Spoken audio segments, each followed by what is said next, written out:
I think I saw it like, I saw it last year. Okay. Two years ago now. So watching that and what were you experiencing sitting there? And especially at the end, does it all come rushing back to you, or is it just something you're thinking about all the time? Well, I think I experienced it differently because I'm in the town I was brought up in.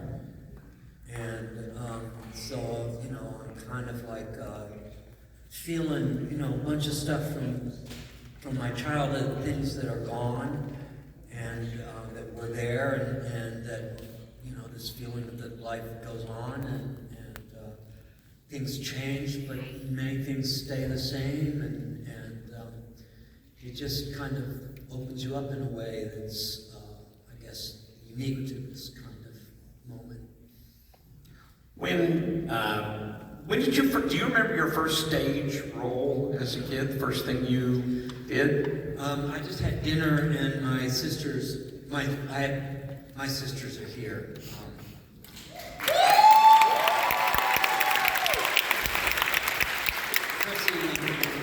And Tish, and they reminded me that I was in a play that was like Sunday morning near Christmas, when everybody was maybe drinking a little bit more than they do normally, and they had to come and watch the children all in a play, and I was one of the three wise men or somebody there, and they were all kind of dozing off, and apparently I said, "Look!" in a really loud, sudden voice, and woke these poor hungover people, jumped out of their seats. So that was my first, probably it. One of my first roles. I have always wondered about this. When we talked over years ago, your mom, talk about your mom a little bit. She was a big influence on you, wasn't she? My mom, yeah. Well, my mom, I told this story before, but it's worth telling again. My mom was an actress, and she had studied.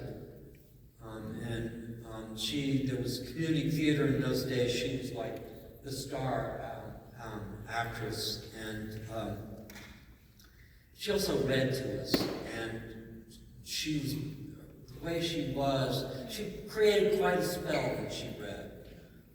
And I can remember moments in reading about like Arthur, where in King Arthur, where I forget who it was, swung a sword so fast he sliced a horse in two. And I can remember how I felt when she read that part.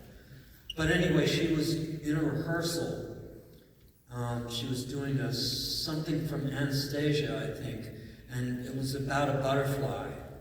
And just in this rehearsal, I saw a butterfly. And I was astounded, and I went, how did she do that? And from that moment on, I wanted to be an actor. That really turned a big corner for me. You studied at Marshall. Yes. As a matter of fact, we had one professor the same, Dr. Elaine Novak, and I know that you did shows with Dr. Elaine quite a bit. I didn't do any. I didn't do any shows. Oh, okay. With her, although I did do a class with her, and she, I was a young hippie in those days, and she objected to my coming in with bare feet. Actually, it makes sense, but not to my rebellious rules. Look, we'll get to your questions. I got the mic.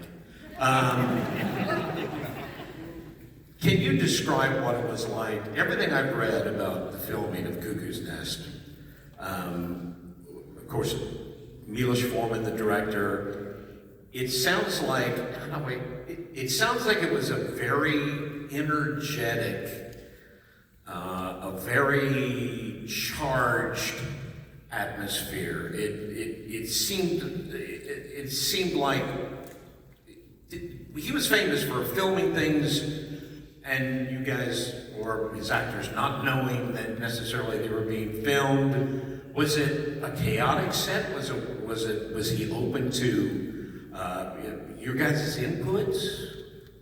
I think Milos wanted something very real.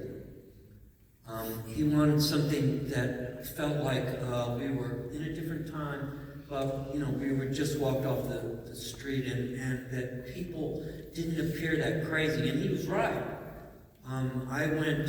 They would put us in maximum security for a day, and we talked to the patients in maximum security, and these people had killed people and burned buildings down and all kinds of things.